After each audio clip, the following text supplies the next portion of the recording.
Assalamualaikum warahmatullahi wabarakatuh. Perkenalkan, nama saya Cahya Witri Handayana. Saya dari jurusan Pendidikan Matematika. Di sini kita akan membahas materi transformasi geometri.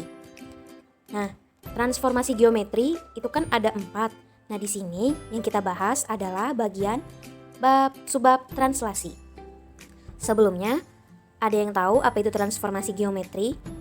Transformasi geometri adalah perubahan suatu objek baik dari posisi, bentuk, maupun ukuran yang dikarenakan oleh suatu aturan tertentu. Macam-macam dari transformasi geometri. Yang pertama, translasi atau pergeseran. Yang kedua, refleksi yaitu pencerminan. Yang ketiga, rotasi perputaran. Dan yang keempat adalah dilatasi. Yang pertama, bentuk translasi. Translasi adalah transformasi yang memindahkan titik dengan jarak dan arah tertentu. Di sini ada grafik translasi di sini.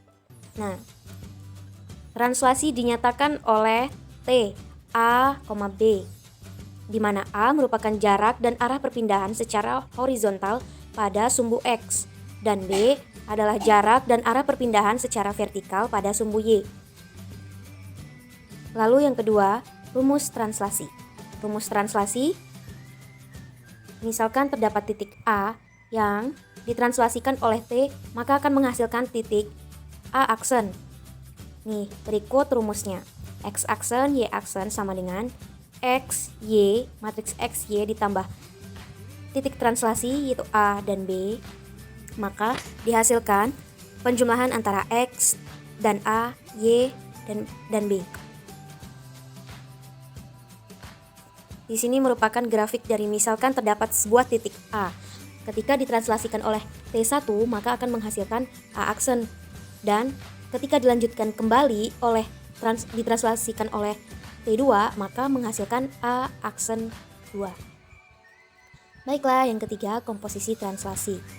Komposisi translasi itu penjelasan dari grafik yang tadi. Jadi semakin banyak yang mentranslasikan, maka rumusnya tinggal ditambahkan dengan titik yang mentranslasikan sebuah titik. Berikut merupakan contoh soal dari translasi. Di sini saya akan menjelaskan contoh soal yang pertama.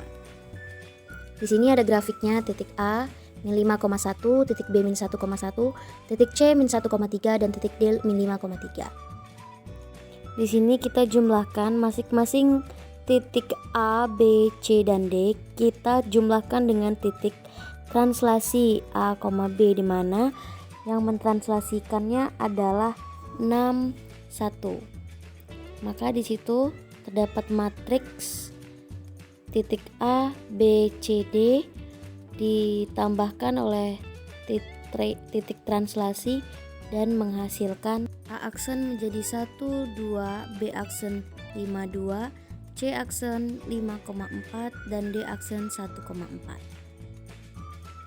Dan di sini penjelasannya. Lalu ini merupakan gambar persegi A, B, C, dan D setelah ditranslasikan.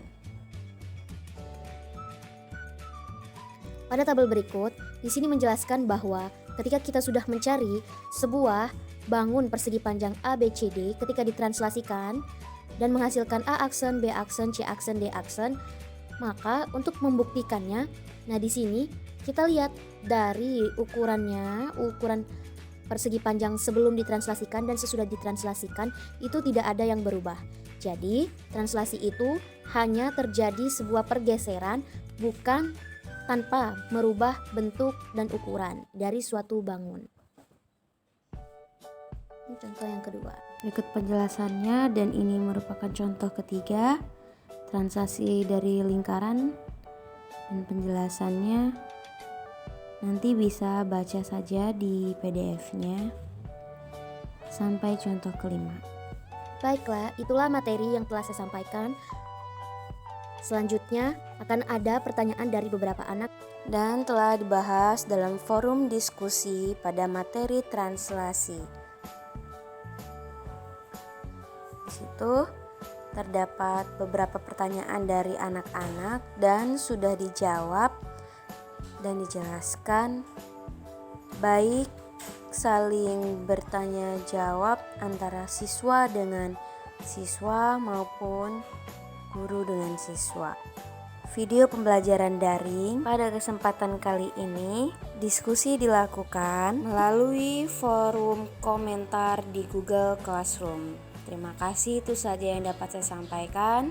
Saya akhiri, wassalamualaikum warahmatullahi wabarakatuh.